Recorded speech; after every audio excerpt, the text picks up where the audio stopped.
Terkait realisasi penyerapan program pemulihan ekonomi nasional Kementerian Keuangan, Komisi 11 DPR RI menilai realisasi anggaran program ekonomi nasional sudah mengalami peningkatan. Guna mendukung pertumbuhan ekonomi dan peningkatan ekspor, Komisi 11 DPR RI mendorong Bank Indonesia dan Lembaga Pembiayaan Ekspor Indonesia mengembangkan UMKM ekspor melalui program pemasaran dan akses pendanaan.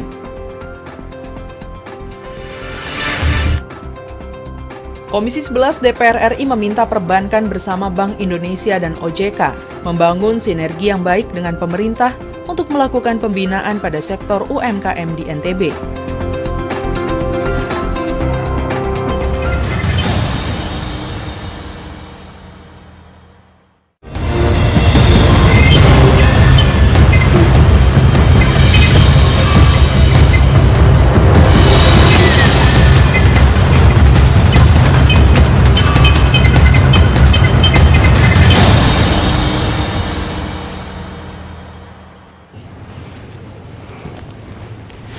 Pagi, apa kabar pemirsa? Senang sekali dapat berjumpa kembali bersama Anda dalam acara yang selalu akan memberikan inspirasi maupun wawasan baru untuk Anda, yaitu Suara Parlemen bersama saya Yusdayanti dan rekan saya Semini Nugroho. Iya, pada pagi hari ini bukannya kami membahas masalah pendidikan ya, karena kami seperti berseragam.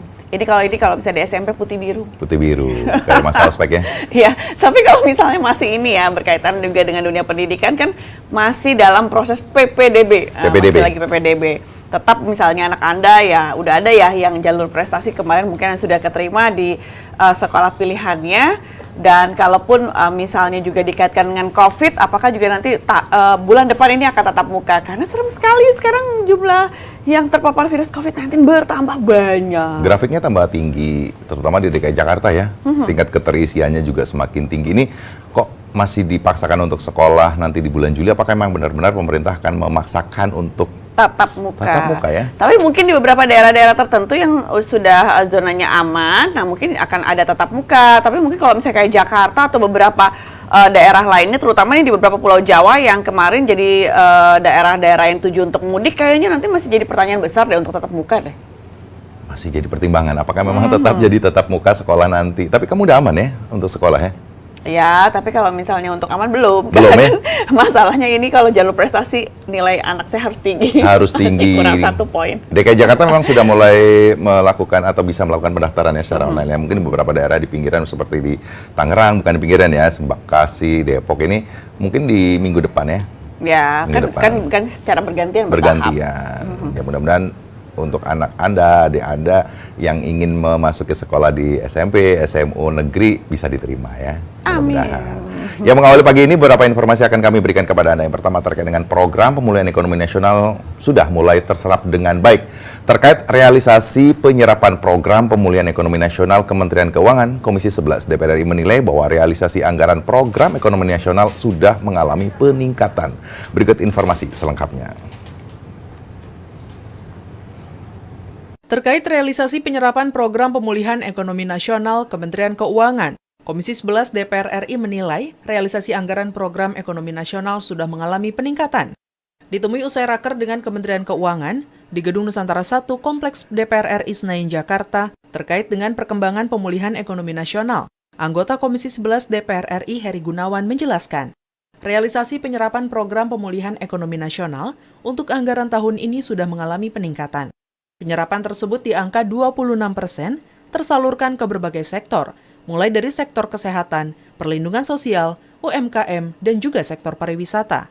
Dan tentunya ini juga dialokasikan ke beberapa sektor.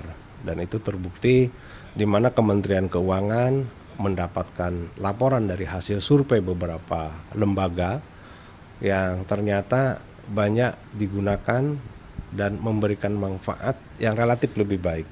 Dalam artian untuk pemulihan ekonomi nasional relatif lebih berasa. Wakil Ketua Komisi 11 DPR RI Fatan menambahkan, Komisi 11 DPR RI mendorong pemerintah terus melakukan penyerapan program PEN tersebut dan diharapkan dapat menjadi motor penggerak pertumbuhan ekonomi di tahun ini. Belanja pemerintah harus kita dorong lagi supaya bisa menjadi pengungkit dari pertumbuhan nasional.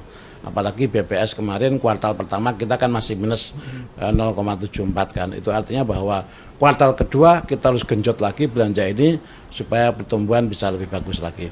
Minimal 0 plus minus 0 atau bisa tumbuh 1,2%. Sehingga target Pak Jokowi 7% tahun 2021 akhir terrealisasi. Bondan dan Rifki, TVR Parlemen melaporkan. Di berita kedua pemirsa mengenai Komisi 11 DPR RI pastikan pembiayaan UMKM ekspor berjalan. Guna mendukung pertumbuhan ekonomi dan peningkatan ekspor, Komisi 11 DPR RI mendorong Bank Indonesia dan Lembaga Pembiayaan Ekspor Indonesia mengembangkan UMKM ekspor melalui program pemasaran dan akses pendanaan. Ini dia beritanya. Guna mendukung pertumbuhan ekonomi dan peningkatan ekspor, Komisi 11 DPR RI mendorong Bank Indonesia dan Lembaga Pembiayaan Ekspor Indonesia mengembangkan UMKM ekspor melalui program pemasaran dan akses pendanaan. Ditemui usai pertemuan dengan Bank Indonesia dan Lembaga Pembiayaan Ekspor Indonesia di Provinsi Bali, Wakil Ketua Komisi 11 DPR RI Dolfi mengatakan, pengembangan usaha mikro kecil dan menengah di Indonesia masih banyak menghadapi kendala, khususnya dari sisi pemasaran dan akses keuangan. Karena lembaga pembiayaan ini kan banyak. Selama semuanya mendukung ekspor, kita akan mendukung. Tetapi karena LPI ini ditugaskan secara khusus untuk meningkatkan ekspor Indonesia ke luar negeri itu, maka dia harus ada pendekatan yang lebih baik, punya nilai kompetisi dan punya pendekatan kepada eksportir yang memberikan nilai tambah kepada eksportir tersebut. Dolfi menambahkan, dalam upaya mendukung pemasaran produk UMKM di Provinsi Bali, akses pendanaan sangat dibutuhkan pelaku UMKM dalam mengembangkan usahanya. Untuk itu, Dolfi mendorong Lembaga Pembiayaan Ekspor Indonesia meningkatkan kinerja dan nilai pinjaman kompetitif kepada para eksportir agar ekspor Indonesia semakin meningkat. Ya, kalau BI tadi sudah jelas program ke depan adalah dalam rangka UMKM ekspor ini digitalisasi ekonomi, kemudian plafon 30% pembiayaan untuk UMKM. Nah, tentu kita mendukung upaya-upaya ini. Untuk LPI seperti yang tadi harus meningkatkan nilai kompetisinya, kemudian nilai tambah bagi eksportir. Oke, baik, siap. Dari Provinsi Bali, Hilman Hidayat, TVR Parlemen melaporkan. Selanjutnya terkait dengan perbankan diminta aktif membina UMKM. Komisi 11 meminta perbankan bersama Bank Indonesia dan OJK membangun sinergi yang baik dengan pemerintah untuk melakukan pembinaan kepada sektor UMKM di NTB. Berikut informasi selengkapnya. Komisi 11 DPR RI meminta perbankan bersama Bank Indonesia dan OJK membangun sinergi yang baik dengan pemerintah untuk melakukan pembinaan pada sektor UMKM di NTB. Dalam kunjungan spesifik ke Provinsi NTB, Wakil Ketua Komisi 11 DPR RI Amir Uskara mengapresiasi pembinaan Bank Indonesia pada umum. Namun keterbatasan BSBI tidak bisa menjangkau seluruh UMKM termasuk di NTB. Untuk itulah diperlukan dukungan Himbara maupun bank-bank swasta agar terlibat mendukung UMKM di NTB terus bangkit, terutama dukungan pembiayaan. Jadi kalau BI hanya mensupport melalui biaya atau pembiayaan dari BSBI, tentu ini tidak akan banyak. Sekali lagi tidak akan banyak. Yang perlu adalah bagaimana supaya perbankan, terutama tentu perbankan Himbara, itu bisa mensupport UMKM dengan pembiayaan-pembiayaan yang dibutuhkan. Karena kalau misalnya mengharapkan dari Bank Indonesia, saya kira tidak mungkin. Wakil Ketua Komisi 11 DPR RI Amir Uskara menambahkan, alokasi dana PEN untuk UMKM harus digunakan secara optimal. Sinergi perbankan bersama Bank Indonesia dan OJK harus melibatkan Pemda, sehingga UMKM tidak hanya bangkit dan bergerak, tapi juga bisa berkembang menjadi eksportir. Kita berharap sekali lagi, terutama di NTB ini, UMKM yang ada di sana ini, sekarang di sini ini tuh bisa mendapat support maksimal dari pemerintah, support maksimal dari industri keuangan, kemudian kebijakan-kebijakan dari Bank Indonesia dan OJK yang bisa lebih menggerakkan perekonomian. Komisi 11 DPR RI meninjau perkembangan pembangunan sirkuit Mandalika, karena proyek ini mendapatkan PMN dalam APBN tahun 2020 dan 2021. Sirkuit ini diharapkan bisa bermanfaat jangka panjang terhadap perekonomian nasional. Dari Nusa Tenggara Barat, Arif Naka, TVR Parlemen melaporkan. Berkaitan dengan hubungan bilateral, pemirsa, DPR RI jalin hubungan bilateral dengan Rumania. Badan Kerjasama Antar Parlemen atau BKSAP menggelar pertemuan secara virtual dengan Parlemen Rumania. Pertemuan ini membalas kunjungan Parlemen Rumania ke Indonesia beberapa waktu lalu. Tentunya kami berikan liputannya untuk Anda. Badan Kerjasama Antar Parlemen atau BKSAP DPR RI menggelar pertemuan secara virtual dengan Parlemen Rumania. Pertemuan ini membalas kunjungan Parlemen Rumania ke Indonesia beberapa waktu lalu. Ketua Grup Kerjasama Bilateral Rumania, Nurul Arifin, mengatakan, kunjungan ini merupakan upaya untuk menjaga hubungan baik kedua negara.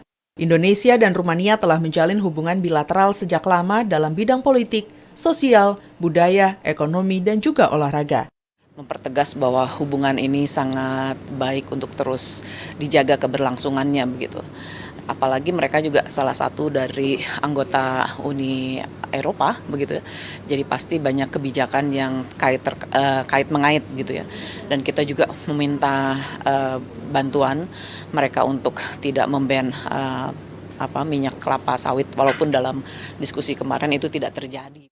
Selanjutnya Nurul menambahkan, DPR dengan fungsi diplomatiknya harus tetap menjaga hubungan bilateral antar negara guna menjaga keberlanjutan kerjasama dan diplomasi politik.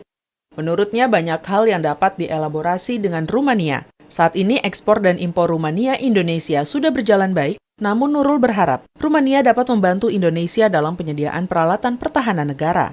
Dan juga mungkin nanti dari sisi saya adalah untuk juga bicara sedikit soal pertahanan begitu kan, kita juga pernah dan mungkin bisa membeli peralatan senjata misalnya dari mereka ya.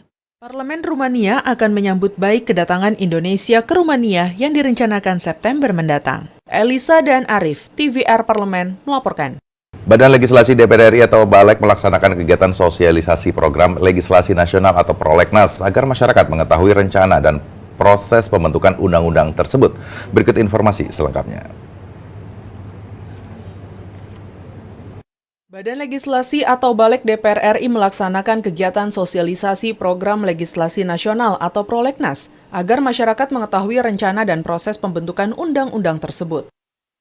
Ditemui pada kunjungan spesifik Badan Legislasi ke Provinsi Sulawesi Tenggara, anggota Badan Legislasi Bukhari Yusuf mengatakan, masyarakat dapat memberikan masukan-masukan dalam pembentukan rancangan undang-undang sehingga nantinya rancangan undang-undang yang disusun senantiasa mencerminkan kebutuhan dan aspirasi masyarakat.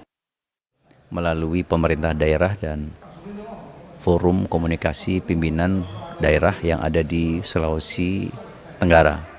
Itu tujuan pertama. Yang kedua, sebagai anggota Dewan Perwakilan Rakyat tentu setiap kita turun dan kunjung ke daerah itu dalam rangka untuk menyerap aspirasi masyarakat. Sementara itu, anggota Badan Legislasi DPR RI lainnya, Darori Wonodipuro, mengatakan, program legislasi nasional kali ini mendapat dukungan penuh dari pemerintah daerah setempat. Legislasi rencana undang-undang yang sudah disepakati antara pemerintah dan DPR. Di samping itu juga kita ingin mendengarkan masukan-masukan dari pemerintah daerah dan beberapa pejabat dari pusat yang ada di daerah. Alhamdulillah tadi dipimpin langsung bersama Pak Gubernur, Pak Bu Sekda, juga Kapolda dan yang lain-lain gitu.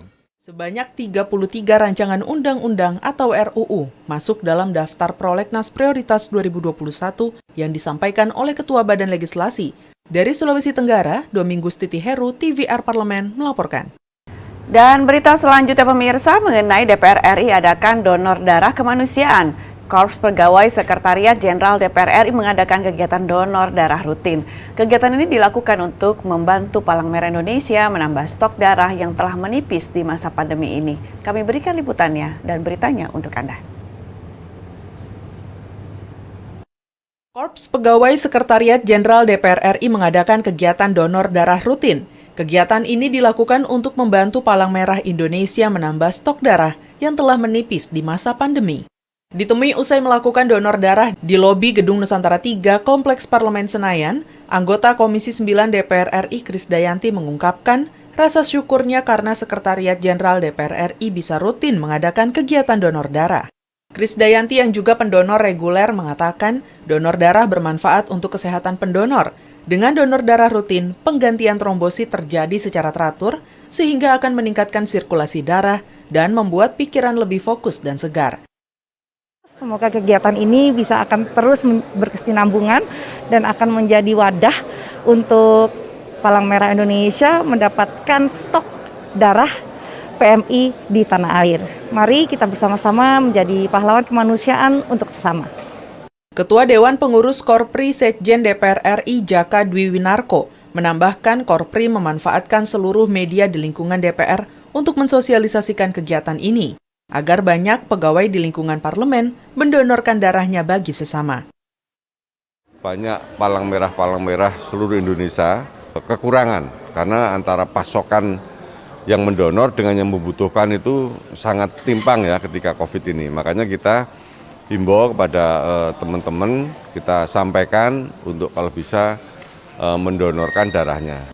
Kegiatan donor darah di lingkungan parlemen yang diadakan pada masa pandemi COVID-19 dengan tetap menjalankan protokol kesehatan secara ketat.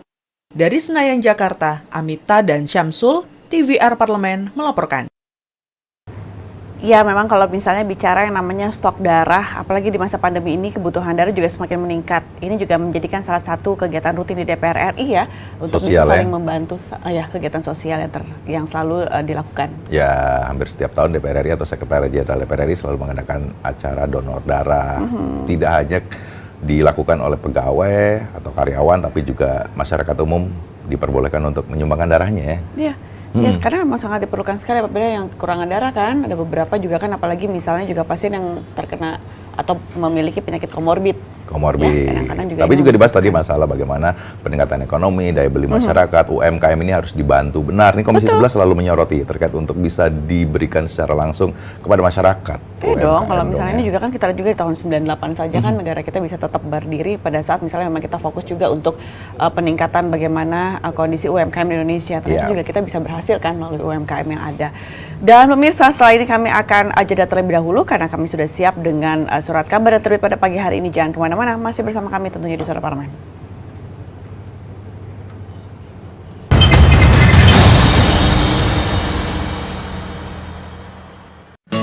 Indonesia siap memasuki tatanan hidup baru di tengah pandemi corona.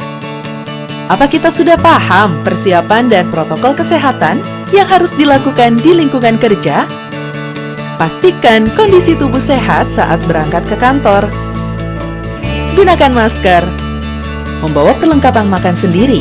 Sediakan hand sanitizer dan selalu mencuci tangan.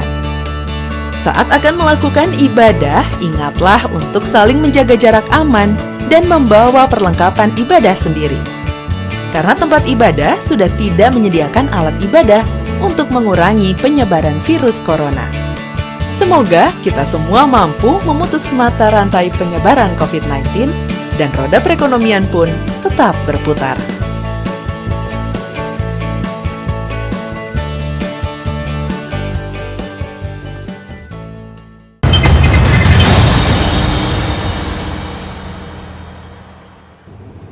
Ya, masih Harian Kompas yang menjadi pilihan kami untuk kami bacakan beberapa headline surat kabar pada pagi hari ini. Nah, kalau misalnya juga mengintip, masih berkaitan dengan masih COVID ya? COVID, lonjakan kasus yang begitu luar biasa setelah memang masa lebaran kemarin ya, libur lebaran kemarin. Dan pemirsa, apa saja yang akan kami hadirkan ke hadapan Anda, kami masuk dalam headline surat kabar.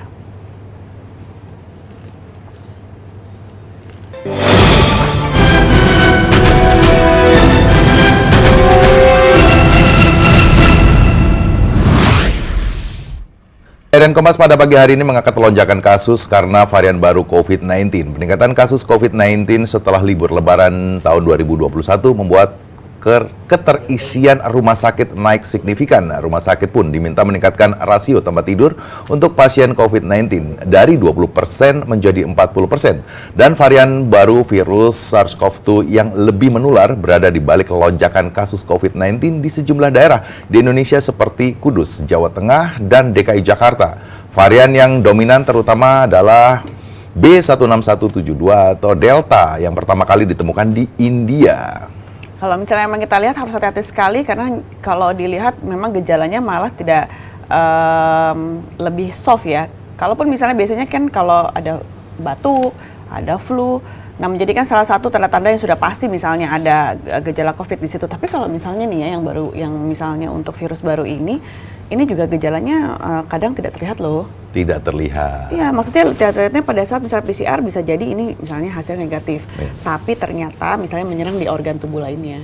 Jadi ada varian baru yang mulai masuk, tapi juga dikhawatirkan kemarin lonjakan setelah liburan ataupun lebaran kemarin ya, sudah dilarang, tapi banyak masyarakat yang tetap nekat untuk bisa melakukan mudik. Ini juga menjadi hal yang ditunggu-tunggu kan, bahwa lonjakannya luar biasa. Itu lonjakan yang begitu luar biasa kan tadi sudah dikatakan bahwa ini ada di daerah misalnya Kudus, Jawa Tengah, begitu pun juga DKI Jakarta. Nah kita yang memang tinggal di beberapa daerah-daerah yang memang sudah disebutkan tadi ini juga harus menjaga-jaga, jangan lalai, tetap waspada. Jangan lalai. Masih di Harian Kompas pada pagi hari ini mengangkat kinerja PPN dioptimalkan. Pemerintah tengah mendesain ulang rancangan revisi Undang-Undang Nomor 6 Tahun 1983 tentang ketentuan umum dan tata cara perpajakan atau KUP secara komprehensif dalam revisi, termasuk mengenai ketentuan pajak pertambahan nilai untuk memperbaiki kinerja PPN, dan pemerintah berencana mengubah skema serta mengkaji ulang jenis barang dan jasa yang dikecualikan dari objek pajak. Mungkin juga banyak sekali dari kita ataupun Anda pemirsa yang memang belum paham sekali mengenai dengan kondisi ini ya, kebijakan yang akan dikeluarkan oleh pemerintah. Nah,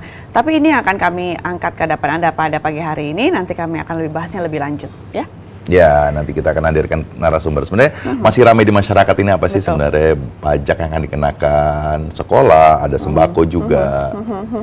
Dan memang untuk masalah misalnya pajak sembako ini misalnya ditambah ataupun misalnya juga nanti akan dikenakan 1%. Nah, pertambahan PPN ini kalau misalnya kita sudah membayar biasanya ditambah 10%, berarti ini bisa 11 atau 12% ini yang misalnya untuk belanja-belanja yang berkaitan juga dengan sembako, begitupun juga dengan layanan pendidikan. Pemirsa, detailnya ada di Harian Kompas yang pada hari ini, hari Senin 14 Juni tahun 2021. Dan jangan kemana-mana karena kami akan jeda terlebih dahulu. Kami akan segera kembali ke hadapan Anda. Masih bersama kami tentunya di Suara Parlemen.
Ya pemirsa, 1 atau 2 hari ini kalau misalnya juga Anda mungkin membaca sosial media ataupun misalnya membaca media cetak ataupun juga sedang menonton di televisi, ada misalnya wacana bahwa dikatakan PPN sembako. Nah loh, itu apa tuh PPN sembako?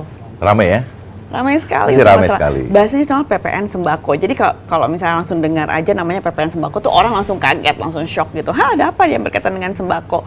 Ditambah lagi PPN sekarang aja misalnya harga untuk belanja sembako saja misalnya sudah tinggi atau misalnya fluktuatif tergantung dengan kondisi yang ada. Tambah lagi nanti harganya, tambahin lagi. Tepat nggak sih misalnya pemerintah berencana untuk mengenakan PPN sembako ataupun masalah pendidikan misalnya gitu. Wacana ada yang suka dan tidak suka, pro dan kontra, ini luar biasa terutama di sosial media. Dan ini apakah memang menjadi hal benar-benar diseriusin pemerintah terkait dengan PPN sembako, dan sebenarnya apa sih teknisnya sih pemberian atau pengenaan PPN sembako? Iya, wacananya memang baru diajukan oleh pemerintah, dan ini juga pada saat misalnya juga nanti dijadikan rancangan undang-undang ketentuan umum perpajakan. Nah ini kan juga nanti akan dibahas dibawa ke DPR RI. Nah sekarang masalahnya DPR RI-nya ini akan menerima atau ternyata harus menolak dengan kondisi tersebut dengan beberapa pertimbangan khusus tentunya yang berkaitan juga dengan masyarakat. Nah ini akan kami angkat pada pagi hari ini pemirsa, tentunya mengenai menyoal rencana PPN sembako, dan tentunya setelah memberikan informasi lengkap kepada Anda, kami akan hadirkan narasumber pada pagi hari ini. Tentunya kami berikan dalam tajuk Suara Parlemen berikut ini.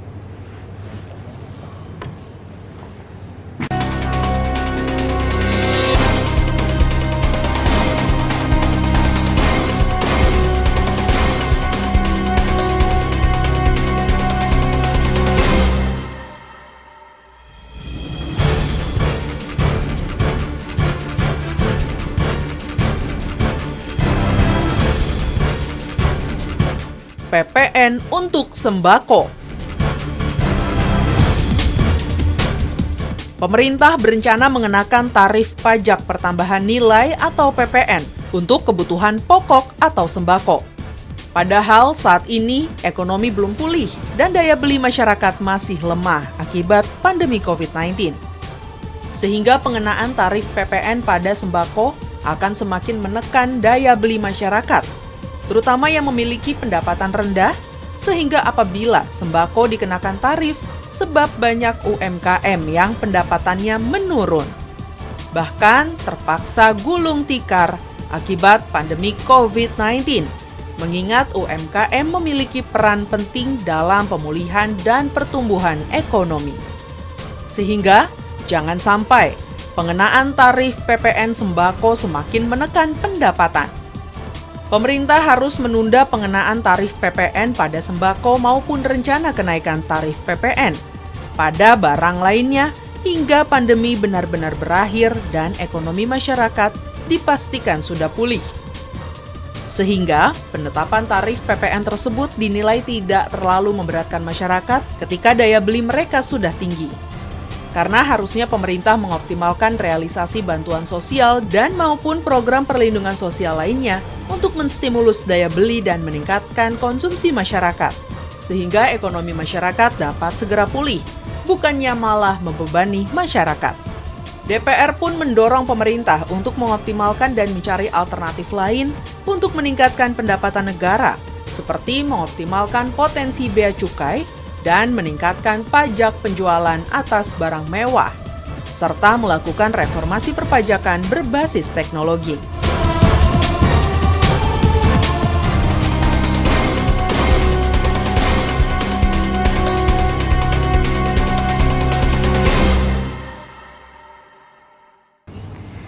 Ya pemirsa, saat ini kita masuk di segmen dialog pada pagi hari ini. Telah hadir bersama kami di sini anggota Komisi 11 DPR RI dari fraksi Partai Golkar Daerah Pemilihan Jawa Timur II. Beliau adalah Bapak Muhammad Misbakun. Selamat pagi Pak Misbakun, apa kabar? Selamat pagi. Sehat selalu Pak. Sudah lama kita tidak bertemu. Tapi tadi kita sebelum mulai ini, Pak kita sudah lama nggak bertemu. Iya, jadi tapi langsung bahas PPN sembako ya Yus. Pak, tapi kalau masyarakat nih sudah gembar-gembar memang untuk masalah wacana tersebut. Tapi ada yang belum paham. PPN sembako ini maksudnya apa? Gini, di Indonesia itu ada pajak yang namanya pajak atas konsumsi, pajak tidak langsung, yaitu yang namanya pajak pertambahan nilai. Pajak pertambahan nilai itu disingkat PPN. Kalau bahasa Inggrisnya VAT, Value Added Tax. Lah, PPN ini dikenakan terhadap semua barang dan jasa. Semua barang dan jasa yang mempunyai nilai tambah. Jadi, dan kemudian ada pengecualian. Pengecualiannya itu adalah hasil alam dan kemudian kebutuhan-kebutuhan pokok yang dianggap penting bagi negara dan kemudian mempunyai tujuan-tujuan konstitusional seperti tujuan negara. Misalnya kenapa bahan-bahan pertanian ini tidak kita kenakan, karena itu diambil dari proses alam dan tidak ada pertambahan nilai karena kan langsung dipetik. Ditanam oleh rakyat, oleh petani, oleh pekebun, dan kemudian diambil langsung dari sumbernya, ini tidak dikenakan. Dan ini dianggap bukan objek, karena belum ada pertambahan nilainya. Tidak ada proses di sana. Lah, ini yang kemudian kita kecualikan, bukan objek. Dan kemudian ada hal-hal yang sangat penting lainnya, yang berkaitan dengan jasa, yang kemudian itu menyangkut kebutuhan yang mendasar bagi masyarakat. Contohnya transportasi, itu kan jasa. Dan itu dikecualikan, bukan objek. Lah, ini yang selama ini ada di dalam sistem pajak Indonesia. Sistem pajak Indonesia itu kan ada pajak pertambahan nilai, kemudian dilapisi dengan pajak penjualan atas barang mewah, kemudian itu masuk dalam kategori pajak tidak langsung atau pajak tidak langsung lainnya. Kemudian ada di Indonesia ada yang namanya pajak penghasilan. Pajak penghasilan itu ada dua, atas corporate dan atas perorangan individual. Individual income tax sama corporate income tax. Lah ini berlaku di Indonesia. Mekanismenya macam-macam. Ada yang melalui dipungut oleh perusahaan. Pajak perorangan yang dipungut oleh perusahaan ini menjadi PPh pasal 21. dan kemudian yang dibayarkan sendiri itu bisa melalui P pasal 25 dan 29, baik secara corporate maupun individual. Tapi artinya apa? Kalau bicara masalah ramainya masyarakat terkait dengan rencana pemerintah untuk memberikan atau mengenakan PPN sembako ini, jika dikaitkan dengan rencana itu? Gini, pertama, selama ini kan sembako dan kebutuhan bahan pokok ini kan tidak dikenakan. Tidak dikenakan dan dikeluarkan dari objek. Karena pertama ini sumber tidak ada proses, kemudian prosesnya kan cuma orang dari gabah digiling menjadi beras. Ya kan, itu prosesnya. Tapi ini kan menyangkut hajat hidup orang banyak dan menyangkut kebutuhan rakyat paling mendasar. Kebutuhan rakyat paling mendasar di Indonesia itu karena apa? Konsumsinya beras. Ada sebagian masyarakat kita di Papua misalnya makan sagu, papedak dan sebagainya, kemudian di Maluku sagu dan sebagainya. Tetapi kan mayoritas rakyat Indonesia itu adalah makan nasi yang sumbernya berasal dari beras. Nah, kalau kemudian ada kebutuhan-kebutuhan pokok lainnya, misalnya kedelai jadi tempe, jadi tahu, kemudian ada daging dan sebagainya. Nah, kalau hal-hal yang sifatnya mendasar ini mau dikenakan pajak, yang sebelumnya itu dikecualikan, ada yang bukan objek dan kemudian di-exemption, dikecualikan dari pengenaan pajak. Lah ini mau dikenakan. Nah ini kan tentu menimbulkan reaksi yang sangat keras dari masyarakat. Reaksi ini menurut saya masuk akal. Karena apa? Masyarakat melihat bahwa rencana ini harus dihitung benar. Karena ini menyangkut kebutuhan paling dasar. Sandang, pangan, papan, ini kan paling mendasar. Di luar kemudian kebutuhan-kebutuhan yang sifatnya non barang, yaitu kesehatan, pendidikan, kebudayaan. Nah ini kan yang harus kemudian mau tidak mau harus dijaga. Karena apa? Ini ada dikaitkan dalam konstitusi kita. Apalagi kemudian di dalam pendidikan itu ada 20% mandatory spending. Negara mengeluarkan uang yang sangat banyak. Untuk apa? Supaya kebutuhan pendidikan dasar, menengah dan atas itu bisa ditopang dan dinikmati oleh rakyat proses pembangunannya. Lah, kita memberikan pendidikan wajib itu sampai 12 tahun. Dulu 6 tahun dinaikkan jadi 9 tahun, sekarang 12. Bahkan pemerintah mengeluarkan uang yang sangat besar yang namanya biaya operasional sekolah. Mandatory spendingnya 20%. Dan ini masuk ke semua lini pendidikan. Guru-guru diberikan insentif fungsional guru. Untuk apa? Gurunya lebih sejahtera, mengajar lebih tenang, dan muridnya bisa mendapatkan transfer ilmu pengetahuan yang bagus. Tapi kenapa kemudian ada ide dan gagasan untuk mengenakan itu? Lah inilah yang kemudian menjadi pertanyaan kita. Oh, dikenakannya nanti pada saat pandemi. Lah siapa yang bisa memperkirakan pandemi ini akan selesai? Ya kan? Apalagi dibahasnya pada saat pandemi. Di saat bangsa ini butuh energi yang fokus, menyatukan energi kita untuk menangani, mengatasi pandemi itu sendiri. Sampai sekarang kita belum tahu kapan pandemi akan selesai. Kita sekarang masih diributkan, apalagi sekarang setelah Lebaran, klasternya itu kan klaster pasca liburan orang. Sekarang sudah mulai ada peringatan kita waspada COVID lagi, angkanya sudah mendekati 10.000 lagi. Yang tadinya landai di 4.000 dan pemerintah mulai percaya diri untuk membuka beberapa area kegiatan usaha, pabrik sudah mulai itu, vaksinasi berjalan, tapi kemudian setelah liburan kan naik lagi. Lah, ini kan juga menimbulkan sebuah pertanyaan bagi banyak pihak. Kenapa kemudian hal-hal yang masih sangat prematur, belum diputuskan secara final di tingkat pemerintahan, itu kemudian bisa menyebar ke masyarakat dan menjadi pembicaraan. Kita membutuhkan energi lain untuk membicarakan ini.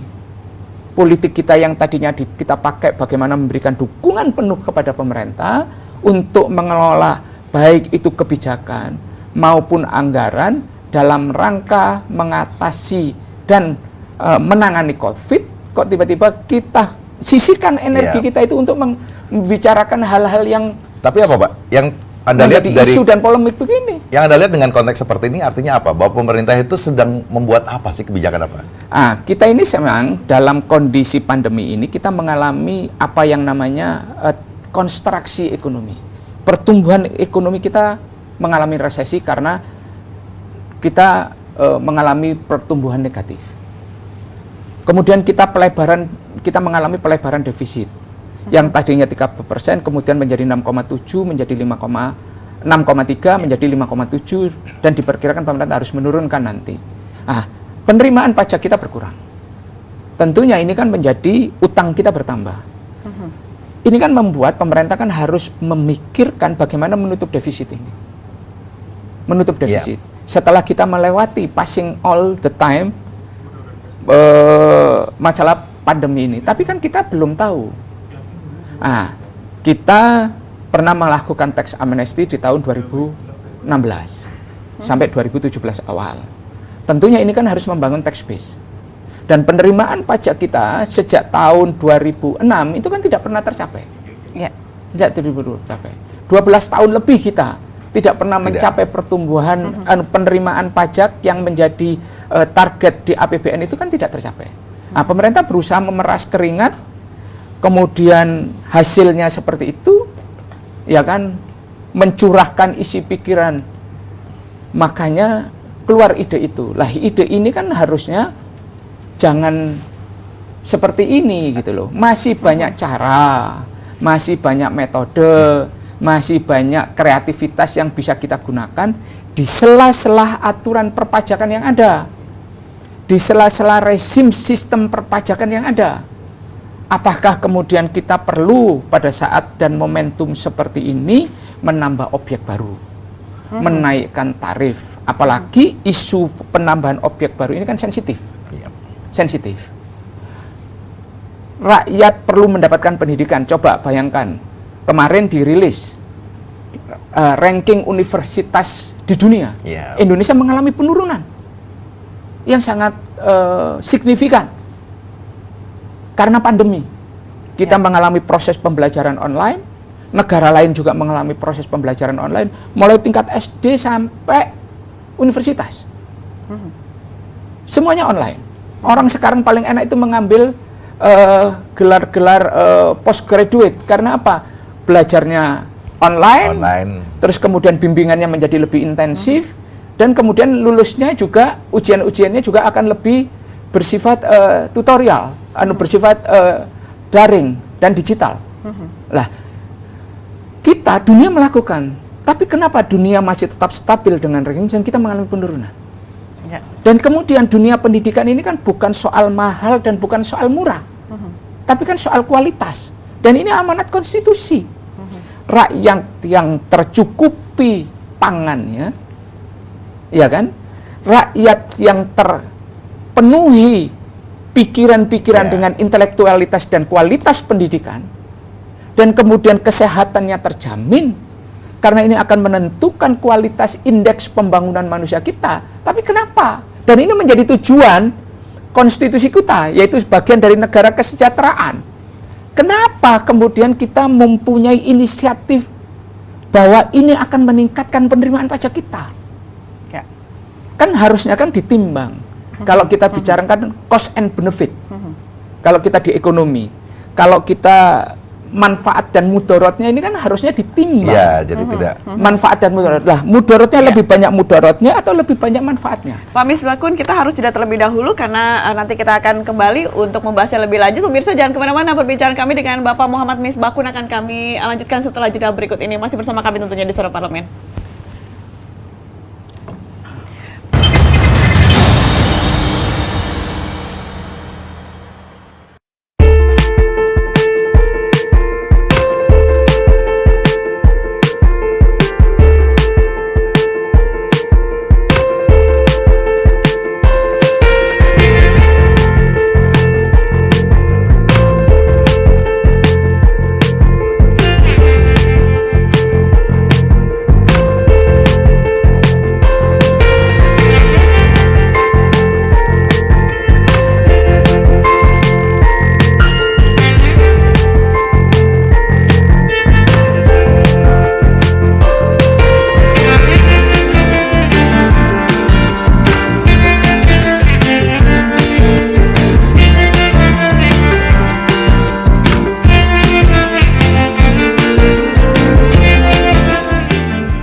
pemirsa, kembali bersama kami dalam Suara Parlemen dan masih bersama Pak Muhammad Misbakun. Pak Misbakun, tapi kalaupun misalnya ini wacana dari pemerintah yang katanya memang surat itu sudah sampai ke DPR RI dan nanti ini juga setidaknya akan dibahas di Komisi 11 DPR RI.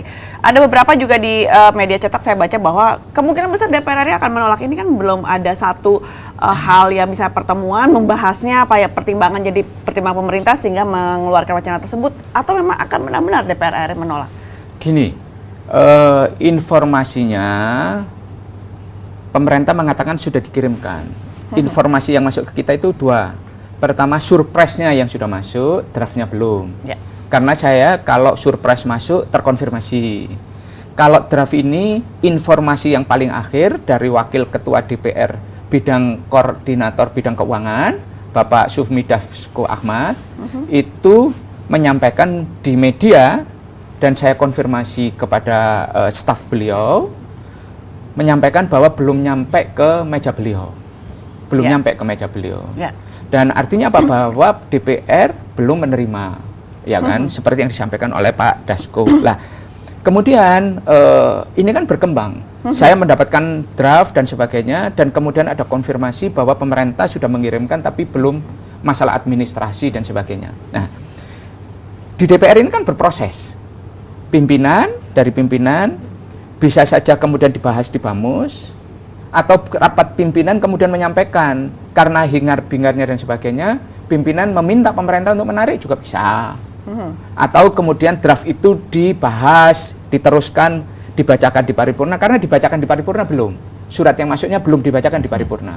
Biasanya kan surat yang masuk di pimpinan, dibicarakan di pimpinan, kemudian dibacakan sebagai surat masuk di rapat paripurna, kemudian dari situ masuk Bamus diputuskan apakah dibahas di AKD mana, apakah di Baleg atau di Komisi 11, karena sama-sama mempunyai kemungkinan untuk itu, dan sudah diputuskan di rapat sebelumnya bahwa akan dibahas ada RUU KUP akan dibahas di Komisi 11. Itu sudah selesai dibahas. Nah, sekarang mekanismenya adalah dengan panja. Nah, panja ini tentu nanti akan memutuskan. Tapi apakah kemudian dengan draft yang seperti itu yang sudah beredar, atau kemudian pemerintah mengambil inisiatif?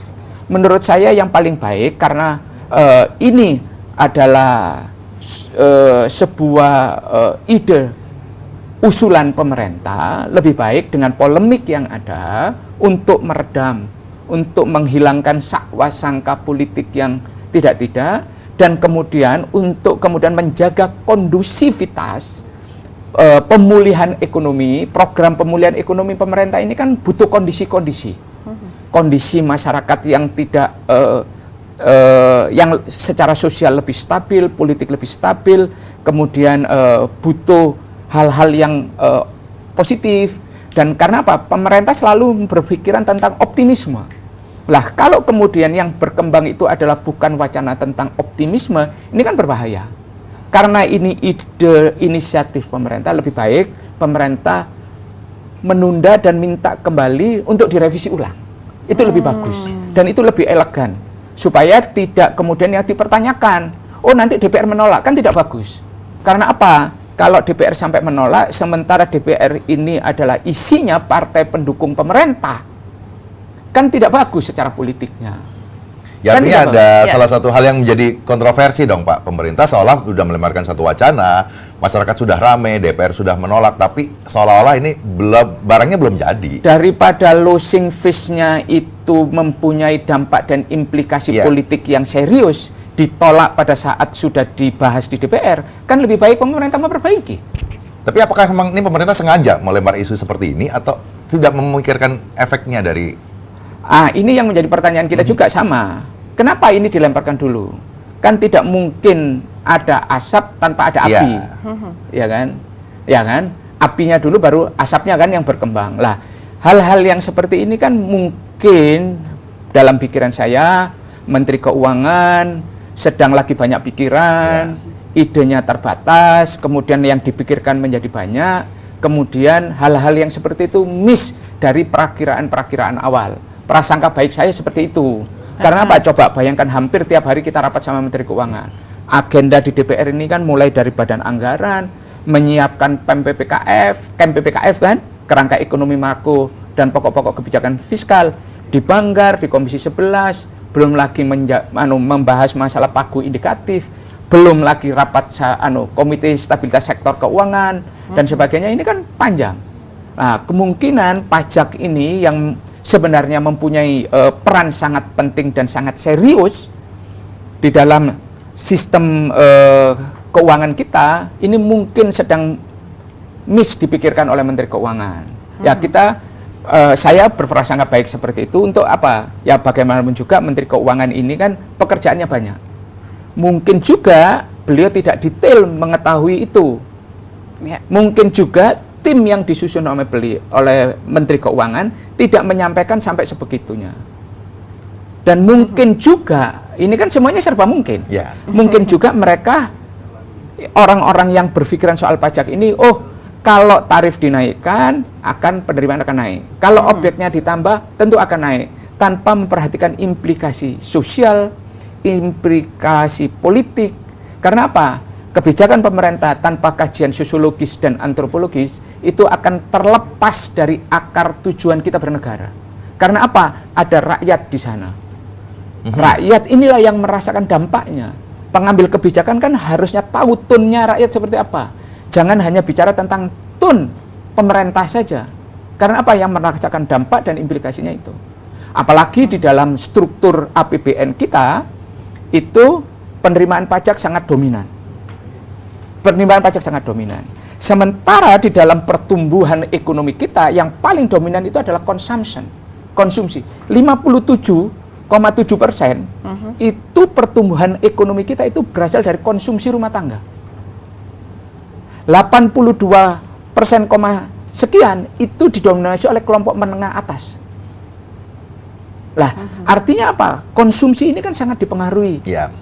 Lah, kalau kemudian barang PPN dinaikkan, PPNBM-nya kemudian ditambah, kemudian objeknya ditambah, ini kan akan memukul itu.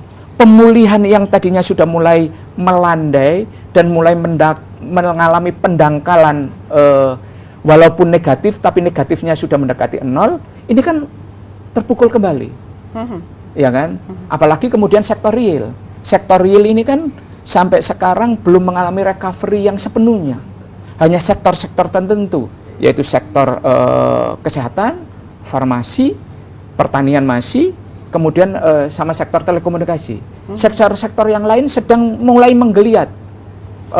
Produk manufakturing sudah mulai naik, konsumsi terhadap listrik untuk industri mulai naik. Tetapi ini kan masih recover. Tapi kemudian kalau kemudian secara agregat demand side-nya, karena ekonomi itu ada dua sisi, supply side yang investasi dari para produsen, dan kemudian demand side itu permintaannya ini mengalami pukulan. Ini kan terjadi oversupply. Pertumbuhannya akan mengalami tekanan kembali. Lalu pemerintah harus gimana, Pak? Dengan kondisi ini kan dianggap seolah-olah blunder, Pak, kebijakan ini. Artinya jadi begini, kalau kemudian tawaran ide, ya banyak yang kita gali, kita dalami sistem perpajakan kita. Contoh, PPN kita sampai sekarang belum pernah mereview ulang. Sejak PPN itu diterapkan pada tahun 1984. 1984. VAT kita yang tadinya kita mempunyai namanya PPN, tapi pajak penjualan, namanya PPN kecil. Pajak penjualan diganti dengan VAT. Kita tidak pernah mereview efisiensi burden-nya, efisiensi tentang pembebanan kepada sektor pertambahan nilainya. Kita punya PDB 15.433 triliun di tahun 2019. Di tahun 2020 turun dari 2019 itu 15.843 turun menjadi 15.433. Turun. Lah, penurunan ini volume PDB ini kan kalau kita lihat itu dari produksi itu kan harusnya PPN kita 1.600 atau 1.500 sekian. Tetapi apa yang terjadi? Penerimaan PPN kita di dalam struktur APBN itu hanya sekitar tidak pernah melewati 600 triliun. 400-500 triliun. Kemana? Kalau ada exemption, pengecualian ekspor dan produk-produk tadi yang bukan objek dan sebagainya, paling maksimal 25%. Nah, gapnya ini karena apa? Ada nggak sejak 84 kita melakukan studi, seberapa efektif sih sistem masyarakat di Indonesia ini dan sistem bisnis realnya bisa mempraktekkan sistem PPN? Tapi Pak Misbakun, kenapa kita tidak berusaha, kita kembali misalnya, ada GST, Good and Service Tax, yang tarifnya lebih rendah, tetapi sistemnya lebih sederhana dari sistemnya, kemudian burdennya memang bisa kita ukur. Lah, ini kan bisa kita lihat rezim ini, rezim GST, atau kemudian PPN kita kan menganut sistem full credit system. Sebelum kita membayar, kita itu pajak itu kan menganut sistem rezim self assessment, menghitung berapa omset kita, memperhitungkan itu berapa besarnya pajak yang harus kita bayar. Kemudian membayar pajak kita, menghitung pajak kita sendiri, memperhitungkan tadi, membayar dan melaporkan. Lah, pada saat kita memperhitungkan jumlah pajak kita, itu kan melalui mekanisme omset dikurangi dengan ini ada pajak keluaran di PPN dan kemudian ada pajak masukan. Baru di bawahnya itu kurang bayarnya atau lebih bayar. Kalau ekspor kita lebih bayar, kalau kita penyerahan kepada pemerintah kita juga akan lebih bayar. Kalau kombinasi antara ekspor, penyerahan pemerintah dan sebagainya rata-rata juga ada lebih bayar. Lah, penyerahan dalam negeri. Lah, kemudian ini kan bisa kita regulasi ulang. Harusnya begitu. Ada selected credit system. Yang tadinya full credit system bisa menjadi selected credit system.